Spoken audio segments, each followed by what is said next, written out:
Hey guys, in this video we're going to go over how to fix League of Legends unknown player error. The first thing I want you to do is right click on your start icon, okay?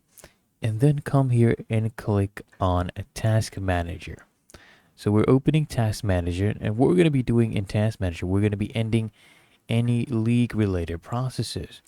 So find any process related to League of Legends and the Riot client. And if you have any, including Riot client services.exe or League of Legends exe, just go ahead and end the task. For example, let's say this one right here.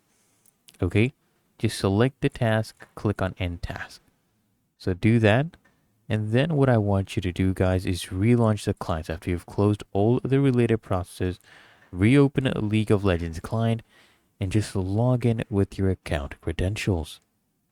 And that should fix the issue, so make sure you smash that like button and subscribe to frequently asked questions.